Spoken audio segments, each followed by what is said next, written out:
داڑھی کو ناپسند کرنا کیسا ہے؟ اچھا، یہ داڑھی کے بارے میں یہ بھی بتا دوں، داڑھی کا حکم تورات انجیل میں بھی ہے، تبھی پادری بھی عیسائیوں کے داڑھی رکھتے تھے، اب جا کے کاٹنا شروع کی ہے، ورنہ ہم نے بچپن میں دیکھا عیسائیوں کے سارے پادری داڑھی رکھتے تھے، اور یہودی تو آج بھی رکھتے ہیں، کیونکہ تورات میں اب تک لکھا ہوا ہے کہ اللہ نے موسیٰ علیہ السلام کو کوہ طور پہ بلایا اور موسیٰ کو کہا کہ اپنی قوم کو کہہ دو کہ داڑھی نہ کاٹنا، تو یہ تورات میں نے خود پڑھا بھی ہے، یہ آیتیں تو اب تک موجود ہیں، اسی وجہ سے آج بھی یہودی داڑھی رکھتے ہیں۔ تو یہ تو اب تمام آسمانی مذاہب کا حکم ہے۔ آج بہت سے ہمارے لبرل لوگوں نے جو زمانے کے حساب سے شریعت کو چینج کرنے پر تلے ہوئے ہیں، انہوں نے کسی نے کہا چھوٹی رکھو، ایسی اتنی سی رکھو، کسی نے کہا بالکل نہ رکھو، یہ تو اس زمانے کا کلچر تھا۔ تو آپ جب کلچر سے متاثر ہوتے ہو تو پھر شریعت کو کلچر کے حساب سے چینج کر دیتے ہو، اور جب آپ قرآن و سنت سے متاثر ہوگے تو پھر آپ کلچر کو شریعت کے مطابق کرنے کی کوشش کرو گے۔ کوئی شخص یہ کہے کہ مجھے داڑھی اچھی نہیں لگتی مگر یہ سنت ہے اس لیے میں رکھتا ہوں، تو کیا وہ گنہگار ہوگا؟ دیکھیں، جب کوئی یہ کہتا ہے نا مجھے داڑھی اچھی نہیں لگتی، اس کے دو مطلب ہوتے ہیں۔ ایک مطلب تو یہ کہ شریعت کا یہ حکم مجھے اچھا نہیں لگتا، یعنی میری رائے یہ کہ یہ حکم شریعت کا غلط ہے، تو یہ تو کافرانہ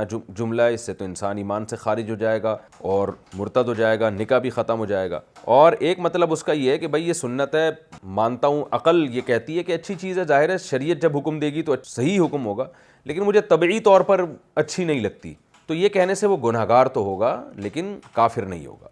تو ایسے ہی ایک آدمی جب یہ اعتراف کر رہا ہے کہ میں مانتا ہوں کہ داڑھی سنت ہے لیکن مجھے اچھی نہیں لگتی، اس کا مطلب وہ سنت کا مذاق نہیں اڑانا چاہتا، بلکہ وہ یہ کہہ رہا ہے اپنی طبیعت کو، میری طبیعت میں نہیں ہے۔ تو ایسے شخص کو نصیحت کرنی چاہیے کہ یہ الفاظ خطرناک ہیں، زبان سے نہ نکالے، اور یوں کہے کہ بھائی سنت بھی یہی ہے اور مجھے اچھی بھی یہی لگتی ہے، نہیں لگتی تو چپ بیٹھا رہنا، بولنے کی کیا ضرورت ہے۔ تو یہ خطرناک جملے، ان سے انسان کے دل میں شریعت کے احکام کی ویلیو آہستہ آہستہ ختم ہو جاتی ہے، تو اس لیے ان جملوں سے اجتناب کرنا چاہیے۔